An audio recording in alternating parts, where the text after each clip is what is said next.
Welcome back to Silence Talk Podcast with Kyle and Dustin, baby. We got a good one today, man. Today's episode's personal, it's real, and it impacts and affects a lot of families in this country and in this world, honestly. So much so, I've got some statistics on this. It's on co-parenting and step-parenting, and 1,300 new step families are formed daily in the U.S., highlighted the prevalence of blended families. Over 50% of the U.S. families are married or recoupled.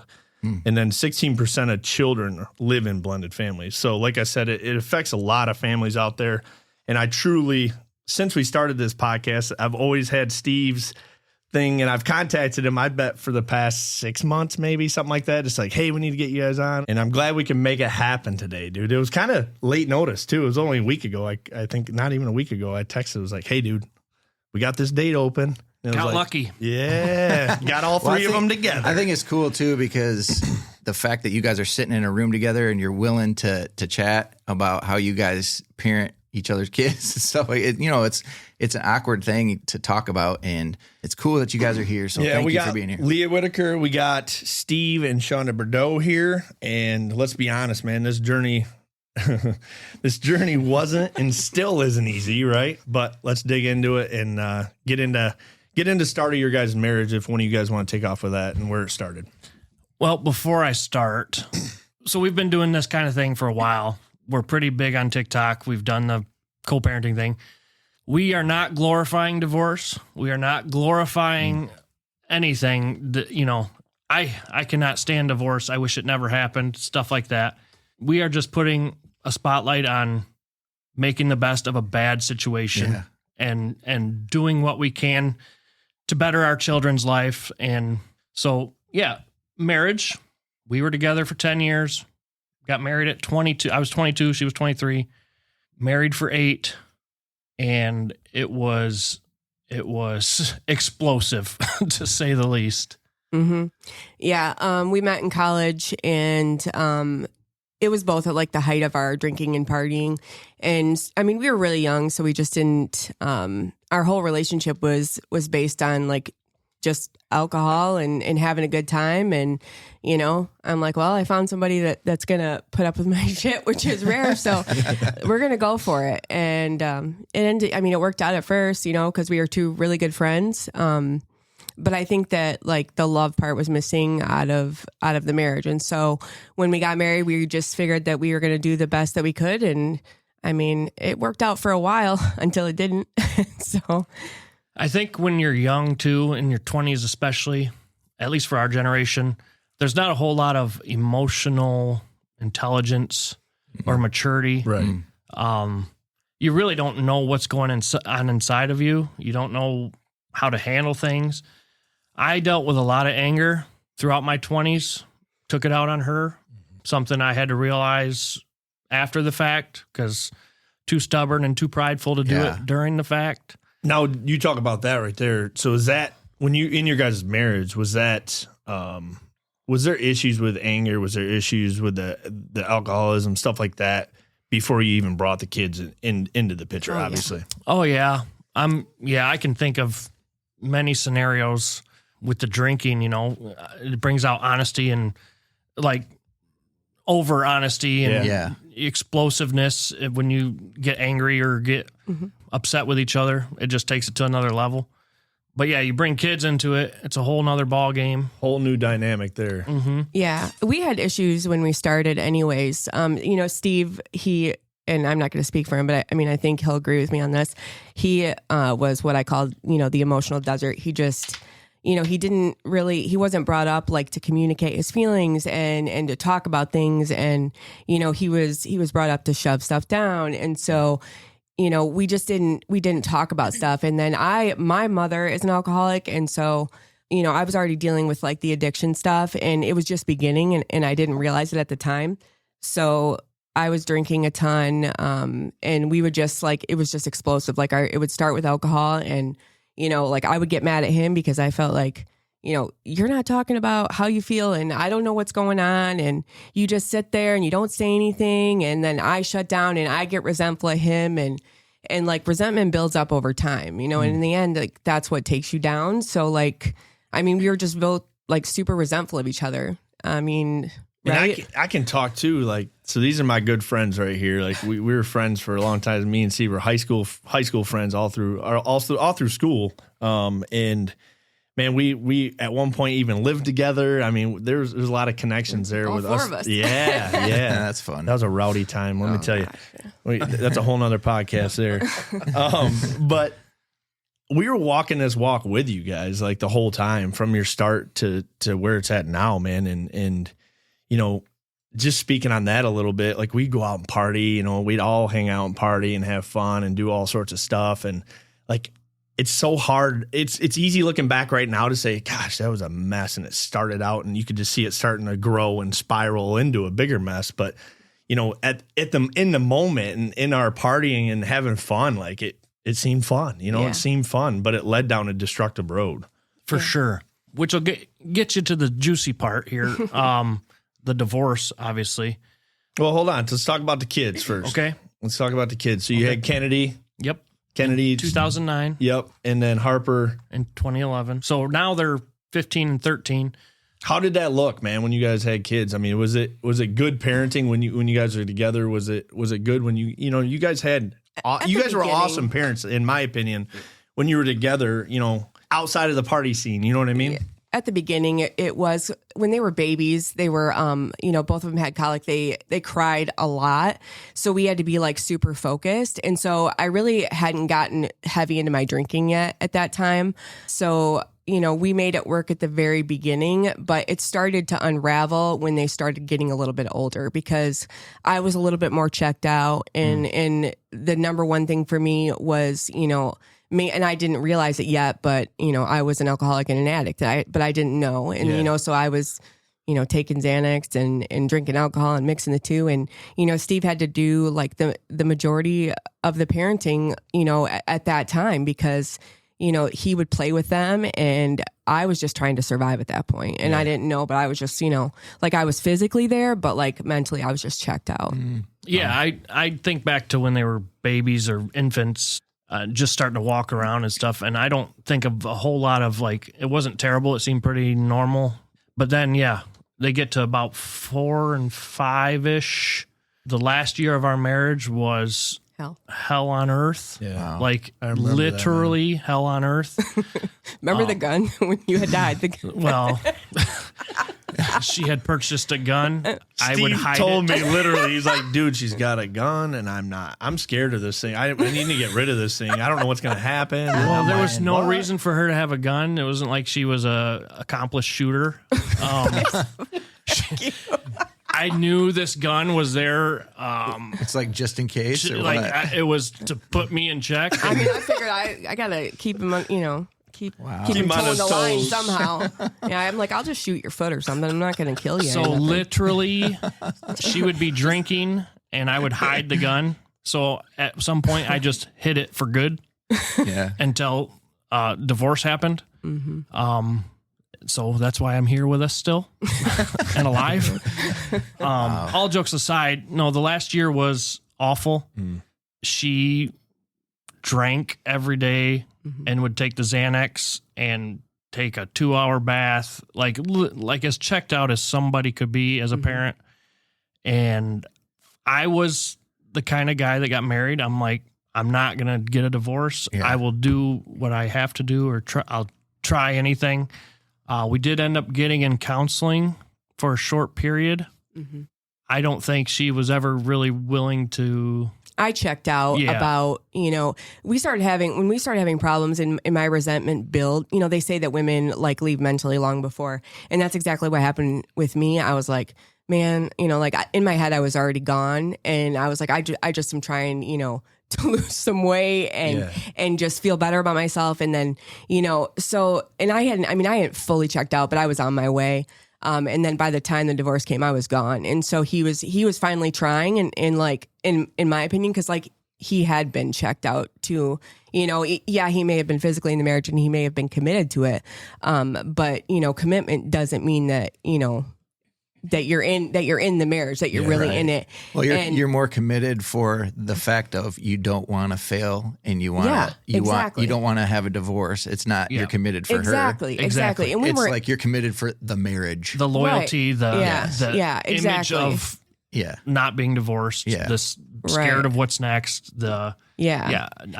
I didn't get married to get divorced, so it's like, this is what I'm going to do. I'm going to figure it out. And she did end up leaving at some point, and honestly, it was... You're welcome.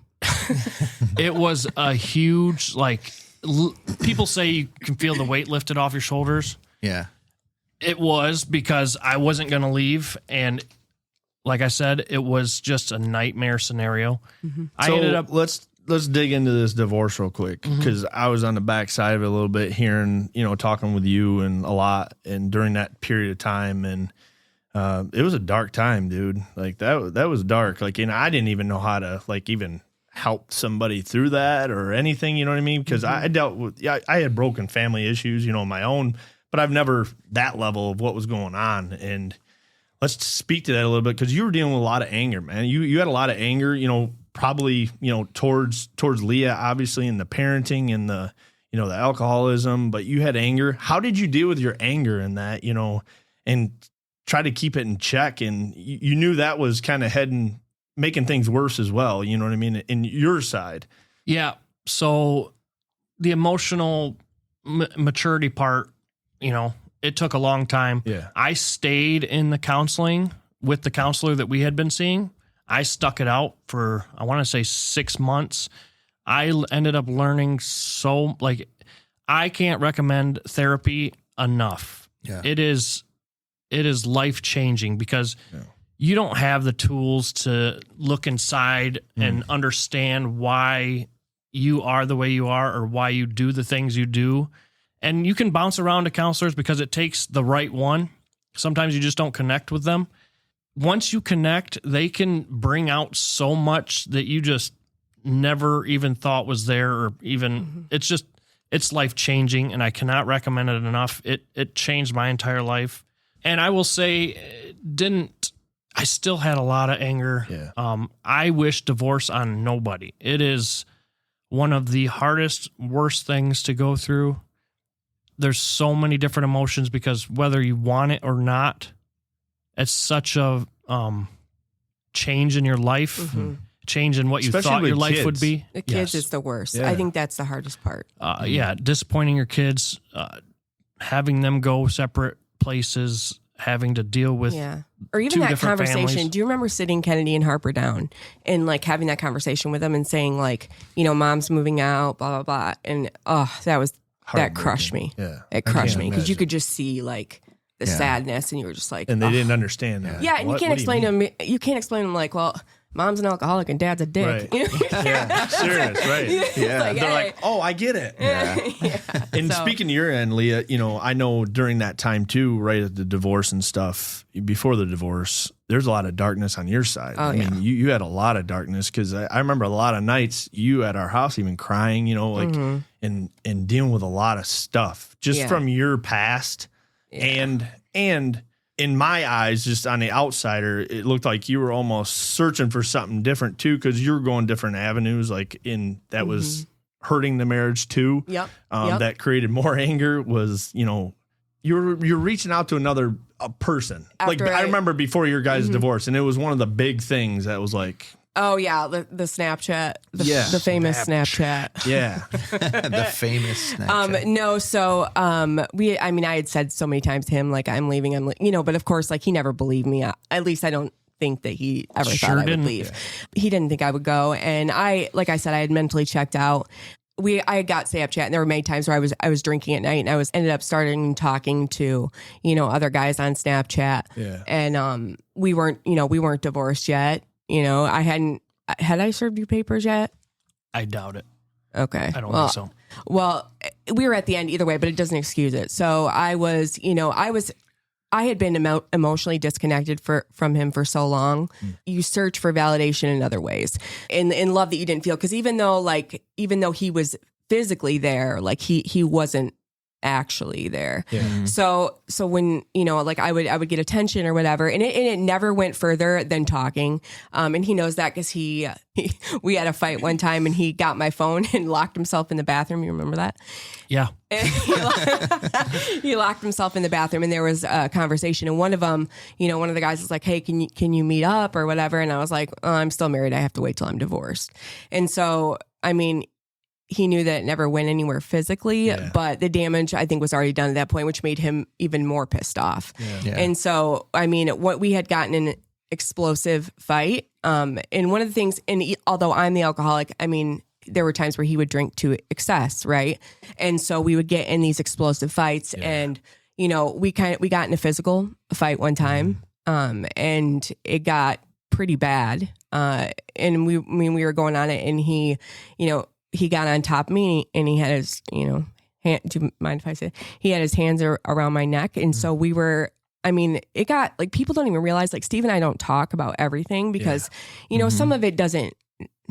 I don't see the benefit of like putting it out there. Yeah. But, for this stuff, I mean, a lot of people have struggled with this stuff. Amen. Like, we're just like their anger gets to a point or where, like cheating, emotionally cheating, which is still cheating, and just having to like get through that and forgive each other for that. And that's why our story is so incredible because there is so much that we've done to each other and to ourselves that's so terrible. And to get to a point where we can, forgive each other for those things. That's the incredible part. And I still look at him and I want to slap the shit out of him all the time. Like we're mad at him. Like earlier, we were just arguing on the way here because I went to the wrong place at the wrong time. And didn't this like whole interview get delayed because we were going to do it before? And then you're like, no, now's not a good time. Yeah.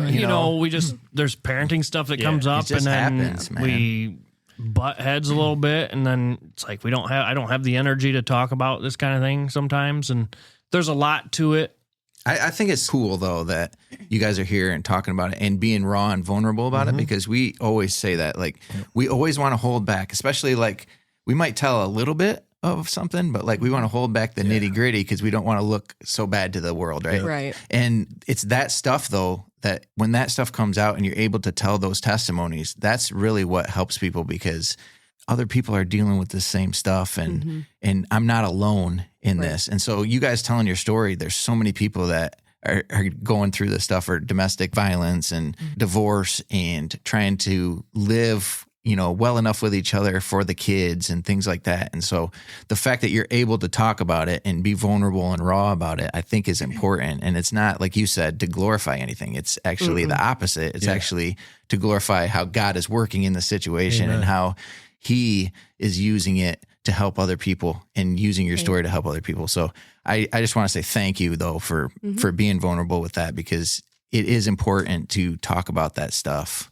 And especially now, because you've come on the other side of it. And it's one thing if like you're still in it, like maybe we don't talk about it, but we're both a lot different. Yeah, though. We're to a point where we can sit down and have a really productive, cool conversation to help others go through what they're going through. So being on social media and being in this co-parenting space, I've learned that our details matter, because I've come across so many people that are like, you don't understand how bad it is. Yeah. And I'm like, we hear that all the time. I don't think it can get much worse than where we were. I could never forgive him, or you don't understand, there was drinking, there was domestic violence. And I'm like, yeah. And, actually we do understand, we have been there before, and it may not have gotten as bad. And no, like Steve didn't, beat the shit out of me or anything like that. But like you get to those boundaries, especially when there's alcohol involved, and especially when God's not the center of your marriage, or not even a part of your marriage at that time. Like it wasn't even considered, what I mean? And God wasn't in my life at all at that point. Well, he was. He just, didn't realize he was. it. I did. Yeah. That's you want to hear point. something really funny that I remember about you though, Leah? We were all living together. I don't know if you remember this. I know what you're doing. Do you remember I hope this? you do. Oh, I hope I've told Steve this, I think. I remember we had God conversations every once in a while and stuff when we were talking, because we were going to church periodically, and it was during young in my walk. Like I didn't give my life to Christ or anything yet. And I remember you saying to me, and this is always stuck in my head, you were like, Dustin, you have such a strong personality. You said, once you give your life to Christ, you're going to make a difference for like the kingdom or for Christ. And I'm like, yeah, whatever, man. You know what I mean? Whatever. Yeah. this is why this podcast is happening. You know what I mean? For that. You know what I mean? That's cool. I always remember that though. I remember having that conversation with you because you were pretty because you and I would argue back and forth. Yeah, I wasn't anti, but I was just like, I don't know what I believe. You know what I mean? Like, and I'm like, you're going to be on fire for Christ. Just watch. I'm like, if you can flip that, like the way that you are and how, because Dustin's the kind of person like people want to be around him and listen to his stories and, you know, and they're just drawn to him and they listen to him. So like, when I told him, I'm like, if you just flip it, you know, and you have a relationship with Christ, you're going to bring so many people to God. Just watch. Yeah, that was crazy. That was one thing I remembered though. So digging back in, so we're at the divorce stage here. That happens. What happens after that? Do you guys just split and we're done? Obviously, you got kids. How does that look with the kids and all that? So yeah, we split. There obviously was a lot of figuring out to do with kids and how do we handle this. I want to say early on, we may have tried splitting them equal time. Yeah, we did 7 and 7 to start. It was very brief. Mm-hmm. The sad reality was I had seen what she had been doing the last year of our marriage, every day drinking in the Xanax. And so I knew if it continued, it puts our daughters in danger. And as a parent, as a dad especially, my number one concern is still and was their safety and their well-being. Yeah, and little did we know my journey had just begun with drugs and alcohol. Like this is just a tip. I was just going to say of how low I got. Did you acknowledge anything after the divorce, like with that step with your alcoholism and stuff like that? Did anything change in that at all? What do you mean? Like acknowledging it and being like, I got a problem here and I need to fix this. Yeah. I mean, I knew the way that I drank was different from other people because like when I knew that it wasn't normal to like pop, 8 beers in a Xanax before I go to bed just to sleep. Like I knew that wasn't normal, but like, I mean, I was trying to keep it out of my head because one of my biggest things is I didn't want to be like my mother. I'm like, I don't want to be like my mother. I don't want to be like my mother. So like, I just kind of push it out of my head. And alcoholism and addiction, it's the only disease that tries to convince you that you're not sick. Yeah. And Amen. So I was like, okay, well, in your brain will look for things to validate and verify, that you're not an alcoholic. Well, I don't drink, before 5:00 p.m. or I can just switch to beer and I'll be okay. Yeah. So you look for any excuse because you're holding on to anything because it's the only thing that you found that works, that numbs you or takes away pain. It's the only thing that you found. And I mean, I say this to people all the time. Imagine if someone said to you, you can't have the one thing in your life that you love the most. Like imagine like hearing that and being like, but you have to be faced with it every day, but you can't have it. And that's like, it's like, it's mind blowing and it's a shitty thing. So like I said, you're trying to convince yourself of anything to tell yourself that you can do it and you can quit on your own and you're going to be okay and you don't have a problem. Yeah. So also, in that last year of marriage, she did get checked into a rehab for a month. Yeah, just so I could get support from my parents for a divorce. Yeah, so you weren't doing it for you. No, I wasn't doing it for me. Yeah. I mean, not at all. But what comes into play later on is I kind of walked through that rehab journey and they had opportunities to go to Al-Anon, which is support and information for family members that have to deal with alcoholism or any addiction. And I learned so much, even though it was a couple sessions. It really puts it in perspective how it's a disease and how to change our minds to think about it a little bit differently than just some selfish person trying to hurt others. See, and I remember you coming back from that and you telling me that. I'd be like, dude, she's in a disease. And I'm like, that ain't the way you used to think. Yeah, no because you're being attacked at all times. Yeah. You're dealing with some bad stuff. Yeah. I mean, addiction. And it may start as a choice. Addiction destroys families, the entire family. It affects everyone, many people. I think a lot of people, just like they deal with divorce and co-parenting, they deal with addiction, and it's another very, very difficult thing to handle and deal with and try to get through. So she did start to realize. I think maybe she didn't do the rehab for herself, but I think it probably planted a seed. Oh yeah. It did, but it didn't. Like, I mean, I had been as a teenager, I had gone to an AA meeting, like I sat in the back with my mom before. And so like I kind of knew how it was. And I remember saying to myself, like, I don't ever want to be like that. Yeah. But like it's not something you plan. And it just goes to show like it's something that once it begins, you can't stop it. It's a hard cycle to stop. Yeah. It's like something wakes up in your brain and it takes over. And, I mean, I still have to take accountability for it. Yes. Like I made the choice to pick up for the first time, just like I made the choice to switch, from alcohol to painkillers and from painkillers to heroin and from heroin to fentanyl. Like they're not conscious decisions that you're making, but like it's still like before you know it, it's too far gone. And addiction is a disease that gets worse and never better. So over time, it just gets worse and worse and worse. And you don't realize, and before you know it, you're on the street. Like it happens that quickly. And I was headed there, luckily before I pulled myself out, but that's later, or God pulled me out. But so early on in the divorce, we split time evenly. We didn't have a parenting, like I think they give you a parenting schedule. Yeah. We just tried to make it work however it did best for us. Mm-hmm. Shortly into that, though, as I was saying, my daughter's safety was my biggest concern, and I saw all the signs of her continuing to drink and put our daughters in scary situations.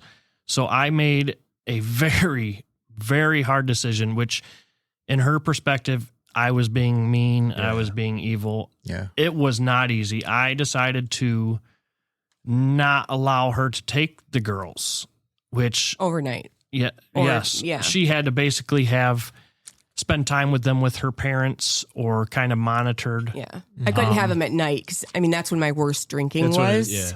And I did this without any court document. I just did it because I didn't have time. My parents were backing him. And that was another thing. A lot of people are like, what? Because like, to me, it's hard to explain.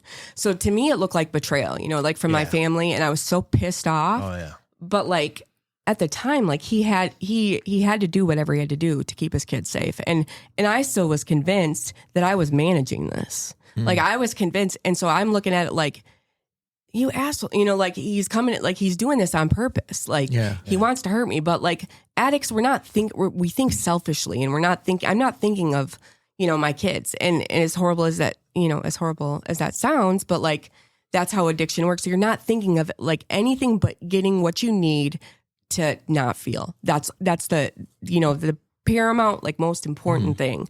And so he's thinking clearly because he's thinking, okay, the girls, like this is not good for the girls. And I'm thinking like, I'm just pissed off at him. Like it doesn't, there's no like, I feel like you're being attacked at that point. I feel like I'm being attacked. It's more of that selfishness and pride because you're like, you're doing this to me. Yeah, exactly. And he's actually doing it for his kids. Right. And it's actually in a roundabout way, it's loving to you. Same with your parents. They're not betraying you. They love you enough to know you have a problem and this might be the best way that we keep our grandkids safe and yet maybe help you in the long run. Right. But when you're in that, you're like, all you can do is look at, right. Yourself and your selfishness and, me. And that's really not what's going on here. So her parents were a big part of this. I kept them close. I communicated with them. I didn't want anybody to think I was doing it for the wrong reasons. I learned a lot from her dad. I worked with her dad for 10 years, and he was a man that just does the right thing. Man of integrity. That's what I was saying. He does the right thing, regardless. If it hurts him, he does the right thing. And that's all I kept saying to myself. I'm doing the right thing. And I wanted them to understand I'm doing the right thing. I would ask for advice. Like, is this the right thing? Well, you're trying to do the right thing, but it's going to hurt her tremendously. Exactly. Like, children, their mother, their father, you can't ever take that away. No. Yeah. Regardless of how bad they are, how much they've disappeared, like, it's their mother. My intentions were never to keep them from her. They were to keep them safe and then figure this out. Yeah.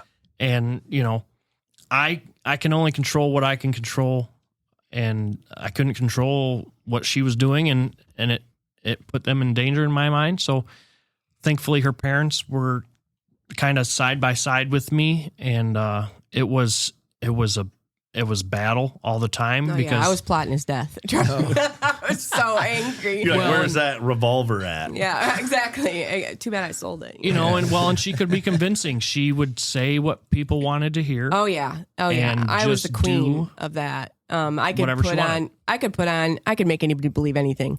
One of the things about, being deep in addiction too is, like I said, you believe the lies that you're telling. Like, you actually believe it. And that's one of the worst things about someone that lies all the time, in addiction, is that they really believe those things. Right. Yeah. So I would just, say whatever I had to say and do whatever I had to do. And I should have got a Grammy for some of the performances that I did. I mean, I made my family believe it. I made, and that's why people struggle so much to trust addicts again when they become clean and sober. That's why it takes so long, because I mean, you have spent so long making a skeptic out of people, because there's just lie after lie after lie. And I mean, there were times when I was, popping like 8 Percocets a day, and and my family had no idea. Because I wasn't going around them. Had I been around them, sure, they could tell immediately. Yeah. But I knew that. And so I would just say whatever I had to say to get everybody off my back. And same with him. Like, I would say whatever I had to say to sound okay. And I got good at it. I got really good at it. I did it for a long time. Yeah, until it all unraveled. So where do we get to the point where Leah is like, I've been checked out. I've got this problem. I need to fix this. I need to fix this. Probably, me, myself, not for anybody else, but for Leah. Well, I mean, I went to rehab another time. I went 3 times total. And the second time that I went to rehab, I mean, that's when I met my dealer, actually, was in rehab. And it's crazy. It is crazy. Because I hadn't had access to heroin or fentanyl. I didn't know anybody that had it. And I was not the type to like go on the street and be like, so where are all the drugs at? Yeah. Excuse me, sir. Do you know where I can find some drugs? So I wasn't like that. So I think it was definitely, so I, just to get to where I need to get with the question that you just asked me. So I had to fall pretty dark and pretty deep. And I knew that I had to hit rock bottom, and then they tell you that. And I've heard that so many times, like, you have to hit rock bottom before you can claw your way back out. And I was like, yeah. Well, I didn't know that for me, like, rock bottom would literally be death. And I did not know that at the time. So like, I started doing, so after the second time with rehab, hooked myself up with a drug dealer, and I started getting, heroin and fentanyl, and I would get, little by little. And I remember the first time he gave it to me for free. And he was like, hey, and I didn't know what he was doing at the marketing. time. Yes, Good exactly. Marketing. And he's like, you can have this, like, he's like, if you just don't do it like every day. He's like, do it like every 3 days, until your stash is gone. And then you'll be fine. You're going to be fine. And I was like, okay, and the first time I did it, it was like alcohol was nothing. I was like, oh, that's nothing. Like, it was the most incredible, in my mind, the most incredible thing. I can't explain that whatever it did to my brain. Yeah. But it was like, this is it. Wow. This is it. So I started like, using it, and I never, got to the needle point, but I was really close before. So the point that I got to where I overdosed, I was in like this trap house, basically, like, and I was going in places that I would never even step foot in before, or even think like of stepping foot in. And I was going into the slums. I mean, I was in like Benton Harbor and like downtown, like waiting on street corner. Like, I never thought that I would get to that point. And so I had, got some really good drugs, and he told me, he's like, you got to be careful. He's like, this is some really strong stuff. And I was like, yeah, whatever, but in my mind, when I heard strong stuff, I was like, oh, this is going to be some good shit. I'm excited, you know? So he's like, I'm going to go to the store, I'll be back or whatever. So he leaves, and, and I remember it so clearly, because I laid out, the stuff, and I, took a line, and like, I remember just kind of being tired, like just really tired. And then I remember thinking like, and then somewhere in my mind, I was like, oh shit. And I knew that I'm like, I messed up. Like I knew, I didn't know how badly I had messed up, but I messed up. And the next thing I know, I just like closed my eyes. I remember like being super tired, and I woke up, and, he was like over top of me, and he was like crying, and I'm like, and And I had no idea like what had happened. Yeah. And I'm looking around, I'm like, what happened? What happened? And he's like, you died. And, you know, I was blue and my lips were blue and I'm crying because it's so hard not to like, Yeah. you know, feel it because I can't imagine if I would have been gone. Yeah. But he had some Narcan like in his top drawer. Oh, wow. And I'm so lucky that he had it. I can't even Yeah, if he didn't have like, it, if he didn't have it, I would have been screwed. And normally, and he said that he didn't think he had any, but he had like the needle type of Narcan, which, I mean, that's a God thing because if that wouldn't have been there, I would have been dead. So, yeah, he brought me back and then the ambulance came and, you know, and all this was going on. And he said, like, when he found me, like, I was completely blue. Like, I didn't have a pulse. I didn't have a heartbeat. And I was just gone. And so I just was lucky. I just thank God that I was able to pull myself out of that or that he had that because, I mean, I would have been gone, 5 years now? Wow. 4, I think. It was 2021. Unreal. Yeah. Wow. So that's what That was your rock bottom, right? That was there. my rock. Well, my rock bottom was actually like after I got out of the hospital and I came out. Rock bottom for me was I went to my dealer and I called him again, and I was like, and I picked right back up where I left off. Even after that. Yeah. After everything, and like you think like most people, but like I didn't want to die, but at the same time, I didn't care if I did. Yeah. That just shows how much of a hold it had on you. Ugh. You know, because like you want the high so bad you don't even care if you die for it. Yeah, exactly. And I wasn't thinking about my kids or, you know, my life. Like, honestly, like, and I laugh when people say, like, you choose that life because, man, I'm just telling you right now, like, there is no part of me that would ever choose that life, ever, you know? So. That is hard to hear when you hear people say that, like, hey, you chose that. It's like, well, yeah, your first one, maybe you chose it, but once you're hooked and you're in it, I mean. Well, it and takes I think, over, yeah. And I think it starts from a small decision. Yeah. Into another decision, into another Spiral. decision, and then pretty soon you're so far gone that it's like, you're not making decisions at that point. It's like controlling you. Exactly. And I won't even talk about the decisions that I was making when I was in active addiction. Like there's a whole like stories that I missed, but I ended up going to rehab. And I went to my grandma's house that day and it was so weird because now your grandma was one of the most godly women I've ever seen in my life. Exactly. And I went to her house and I remember like I hadn't planned. I was just really tired of living like that. Like I was spending $425 a day on drugs and like I was just the point where I couldn't manage it anymore. Like I couldn't pay, you know, I was getting to the point where I couldn't pay my bills and you know, it was just tumbling. My life was just not tumbling, crumbling. My life was crumbling.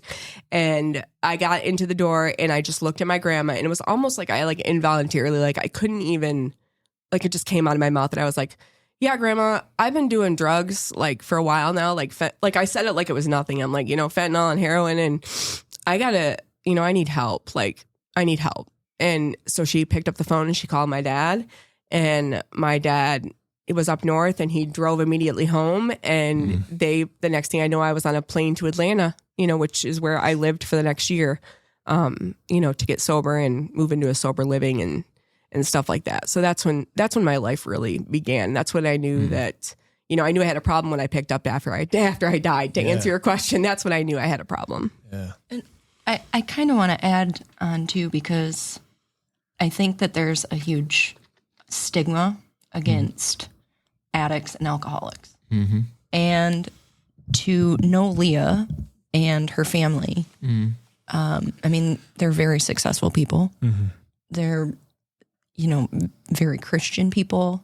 They are involved with their kids and their grandkids, and to understand where an addict is coming from, like you would have never guessed.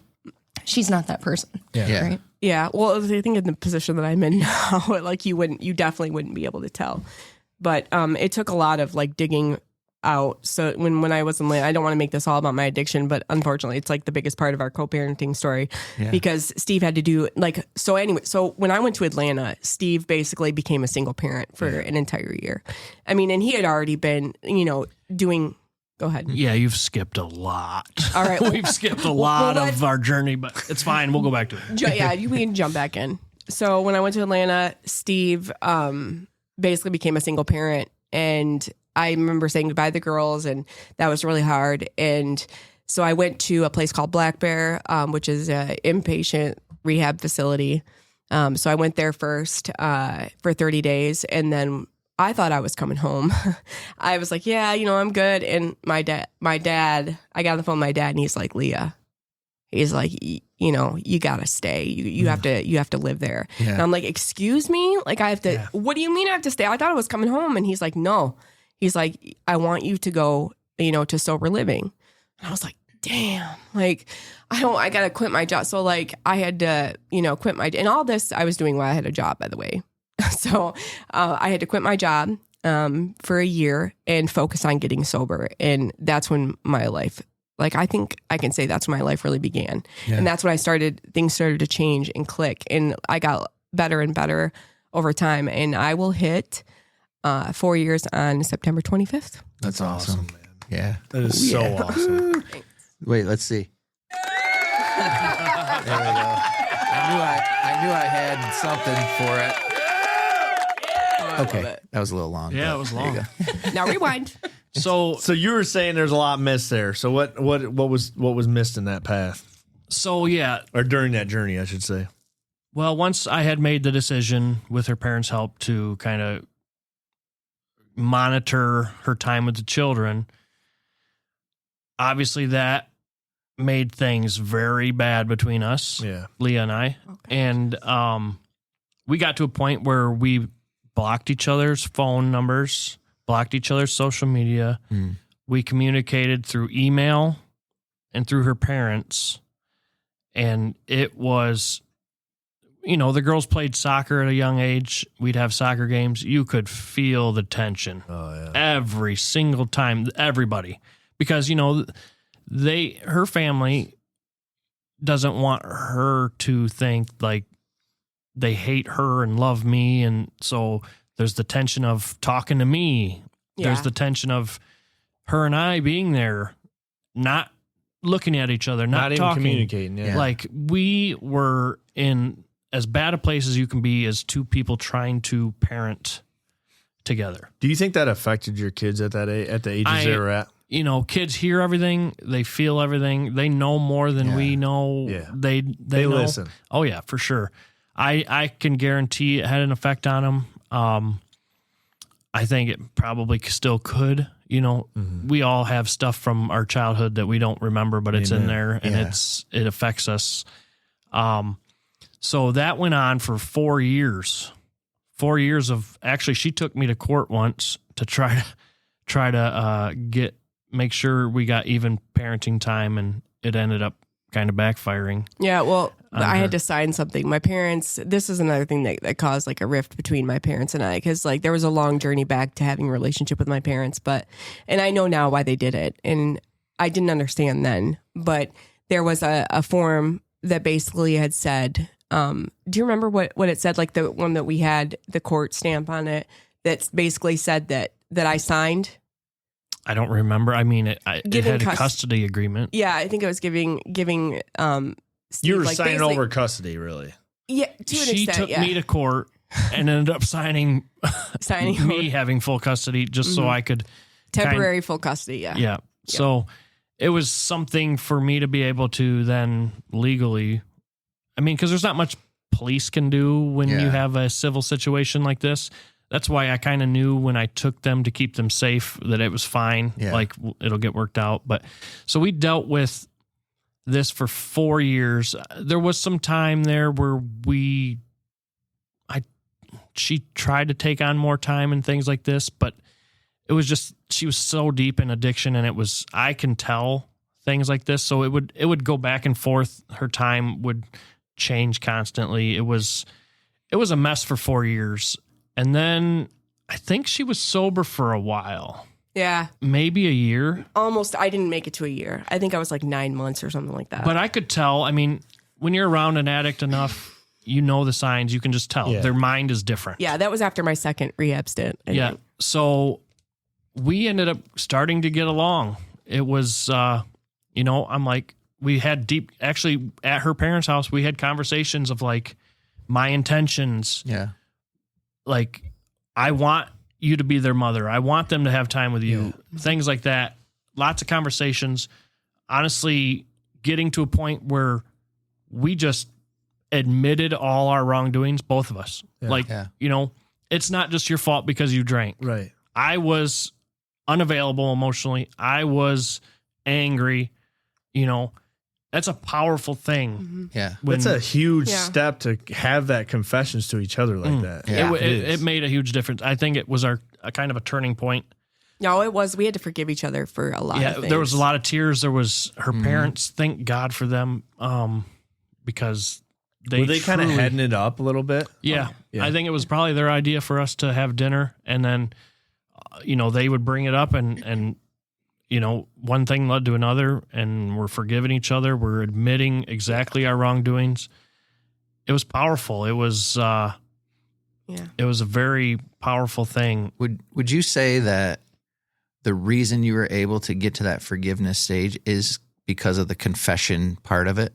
Saying, speaking those things out to each other? Oh, yeah. Because people deal with this all the time, this forgiveness issue. And a lot of times they're bottling things up. And it's very difficult to forgive somebody when you can't speak to them or you can't talk those things out. So do you think like being able to talk those things out and actually, you're admitting you're part of it, you're admitting you're part of it. Do you think that was a big reason why you came to the point of forgiveness? Oh gosh, yes. Yeah. And I'll say, because it took me a long time, I'm like, this is all her fault.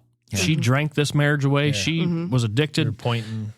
I believe I got into counseling a second time during this stint. And I started to get more into God and trying to follow Jesus at this time. And I realized through counseling, I took a look in the mirror and I'm like, man, I did a lot of bad stuff. I did a lot of things to hurt this marriage, to hurt this relationship. And then it hit me. I'm like, God forgives me. Wow. Dude, and I'm telling you, that's a God thing, because in Colossians 3:13, it says, bear with each other and forgive one another. If any of you has grievance against someone, forgive as the Lord has forgave you. And in 14, it says, and over all these virtues, put on love, which binds them all together in perfect unity. So that forgiveness, dude, I've dealt with this in my life. Forgiveness, it's a release, man. It is an absolute release when you can be honest with each other like you guys did and have that forgiveness for each other to start rebuilding or start mending those wounds that were there. You can't fully have freedom in it if you aren't able to do that. Yeah. So once I realized, because, we know our sins. And so I'm like, dang, he's forgiving me for this. Then why the heck can't I forgive her for, what she's done to me? And it change your life to let it go and not hold on to that that's a big deal. And I think thankfully it led into this conversation, and, we sat there and forgave each other. And well, part of it too was like, you can't forgive someone like when you're so deep in resentment and that's all you can see. Like for me, I was so pissed off, just like he was, but my anger came out in different ways, than his did. Like when Steve's angry, he's angry, but like with me, like it came out like in like sneaky stuff, and you know what I mean? Like I can't explain it, but it came out differently. And I remember saying to my dad, like the reason we ended up having that conversation was, I think if I could just like say the things out loud to him. Like, I think if I could just like get it out, and if I could hear him say it to me, I think that I could get beyond that, and getting sober too, you start to look, you're not thinking selfishly anymore, because you're looking at the destruction and all the things that you've done. And like the tornado, it's like looking like over a field after a tornado, and like everything's destroyed and you're like, okay, I got to like start rebuilding some of this. Like I have to rebuild my trust with Steve. I have to rebuild my relationship with the girls. And I knew that it was going to be a long road because I had spent so long lying and living a different life. Like I had spent so long, you know, giving him a million reasons not to ever trust me again. So like we had to like get over that hump and forgive each other. And that was the only way that we were able to move forward. That's well, and good. God clearly came in and gave you guys both that conviction and brought that together. What happens after that? You guys start mending this and start building that relationship again as co-parenting, and is it up and downs, or is it just start going up? And I want to know too when Shonda comes in the mix here. Yeah, it's coming. She's coming here. So yeah, I think it took a lot off our shoulders. I think it was like a deep breath, and it was like we kind of started joking around again, you know, picking on each other in a way. Because you guys have always been that. Right. Even Oh, yeah, in your yeah, marriage, like, it was Yeah, if joking anything, around. we were always Like- like, yeah. People think it sounds weird, but it almost turns into a sibling-like relationship. That's exactly how it Because feels. there's not those romantic feelings, but you have to deal with them. You know, we parent together. We have to deal with each other. Yeah. So why not make it as good as possible? Yeah. So we started getting along, and that's kind of, you know, why us for this podcast on co-parenting. I started getting a little bit of a following in 2020 on TikTok. COVID. And I made a video kind of just goofing off with her, like making fun of her or teasing her or something. And it had like 2 million Said views. the hood rat one, right? Yeah. What'd you say to me? just calling her, you know, silly names. And it ended up getting a lot of following. People Yeah. gravitate toward co-parenting. Yeah, they do. Yeah. Because apparently Yeah. it's rare to do it well. Well, Yeah. you've seen the somewhat statistics. I mean, there's well. a lot of people it affects. Well, one time, like I pretended to stay the night at his house. Like I packed up a bag, and he was sitting in the car, and like I knocked on the door, and he goes, "What are you doing?" And I said, "I'm coming over to stay the night at your house." And and he was like so confused. It was just funny. So we did a lot of pranking and stuff like that. Yeah. But that's good. so it went up and then it went down. Yep. I mean, this begins another roller coaster. Yeah. Yeah. It was good for quite a while. And then I think she was sober again for Almost 2 years. Yeah. Didn't you have a longer stint? I don't even know. Just to me, like probably not that long, because the longest I've been sober now, the longest I've ever been sober in my life. Yeah. But there was a good length. Yeah, there was a good length We of time. started having 50-50. So we would change the girls a week on, week off. She'd have them, I'd have them. And we made it work for a while. And then things kind of went downhill. We had to roll back to, hey, I think something's going on here. Mhm. Or she may have even admitted it. Yeah, I because admitted it. I can tell things, but, you know, it's really hard to say, hey, are you doing this? And then if they're not. Yeah, But, you don't want to accuse. but in your gut, yeah. you know. So I think she ended up admitting it, and she did something to get some help.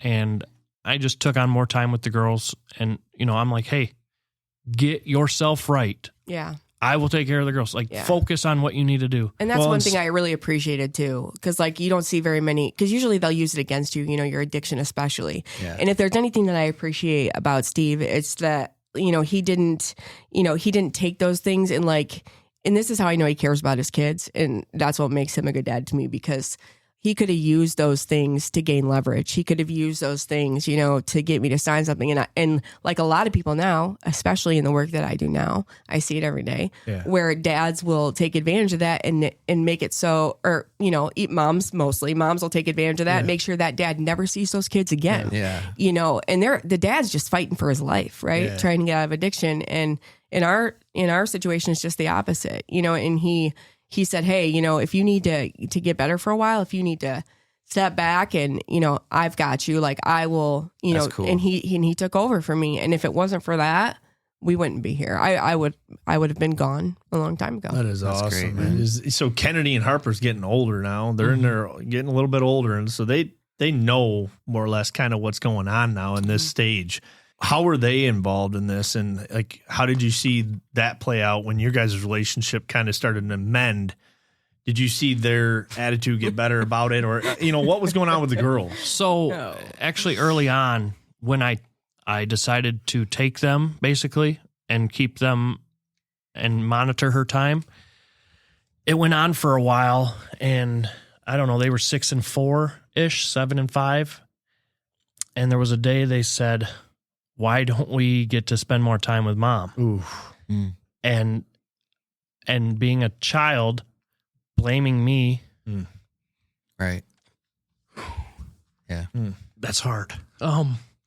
They were blaming me. And when I'm just trying to do the best for them, that's hard. Yeah. My oldest was in counseling, and her counselor had said, just tell them, this is a part of their life. Explain it to them. Explain that she's sick. Explain it's a disease. Yeah. And man, I told them, and you could see them just like their whole demeanor changed. Yeah. They somewhat understood, I think, the best they could. And it was very open, very honest. Because the other part of that equation is it's a warning, because you're very likely on the same path when your parent cannot break the cycle. Right. It's scary. And so they're very educated in addiction, how easy it is to happen to them.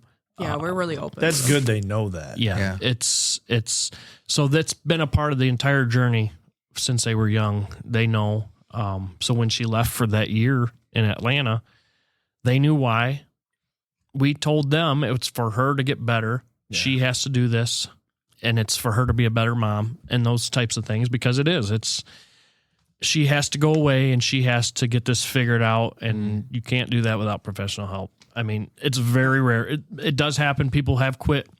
Yeah. But when you're that deep, that sick, trying everything and anything under the sun, you have to get professional help. Yeah, you do. I mean, this is generations of it. Like my mom's mom and their mom. I mean, addiction goes so deep. And I mean, my mom lost, 3 of her siblings to addiction in different ways, like heroin overdose, one died of alcoholism. So like stuff like that. I mean, you just have to and that's where we learned, like we have to tell the girls about it. We have to be open because if we don't, like no one talked about it with me. Like that's the difference. Like my dad didn't sit down. I mean, I knew my mom had issues, but my dad didn't really talk about, those issues. And he didn't say, hey, like when you take your first drink, think about what you're doing, because it's in, they just basically parented out of fear and thought, well, if we can just keep her away from it all, right. if we just don't talk about it, it won't be there. But it's always been there. And that's the thing, like with Ken and Harp too, like it's always going to be there. So like both of us, we didn't want to make that same mistake, and we wanted to talk to them about it, even if it's hard to talk about, with it still like not crossing the line of telling them too much. Yeah. I just want to say though, real quick, like, you have stuff that you're worried about that they're going to have forever, right? In a negative sense. But like what you guys are doing now and how you're being open and sharing with them, what you're sharing with them, I think is they're getting the world. They're going to see it eventually, but they're getting that stuff through you guys. And I think that's actually really healthy. Sean and I try to do that with Hayden. Like I'd rather her learn as much from us where we can have it in a controlled environment, because she's going to get out into the world and see this stuff and she'll have to figure it out for herself. When I think it's healthy for them to know all this stuff, because they're going to get to a point where they're going to experience it and they've already dealt with a lot of this stuff. And so it's the world's out there. They're going to see it. I think it's cool that you guys are being open and honest with them now, because I think it'll help them in the long run. And what you guys do with your life now and the parenting that you're doing right now is going to speak volumes for, their lifetime. And so just think about those things and the positivity that you're bringing into their lives now, and not so much about the stuff where you came from, because I think they're smart enough to know too, like you said, it's a sickness. And like, look at you now, man. You're inspiring me, man. I'm like listening to your story. I'm just like, man, she's a cool cat right there. I would be proud to have you as a mom, so. I don't think they feel that way right now, but maybe someday. I mean, they're teenagers. Yeah. They're not proud of any parent. They'll see it. The most powerful thing to me when I think of it is like, she's breaking that cycle. Yeah. And, you hear that a lot, but like to actually witness it and it be breaking it for my kids, our kids, it's a different, it's just it's powerful. Yeah. It's like it's ending generations of pain and, like stuff that dragging the family through it, because there's so many things that the families experience, like deaths after death after death after, destruction in families and, and cheating and all these things, like, and it had to stop somewhere. Like with the, I could not see, like, it's one of the most painful things to think about Kenny and Harper, like, going down that same road as me. Yeah. And then I just, it's awesome that it was able to stop, but I didn't do it alone. That took a village. Make sure to join us next week for part 2 of our co-parenting through addiction episode. Don't miss it. Silence to Talk Podcast.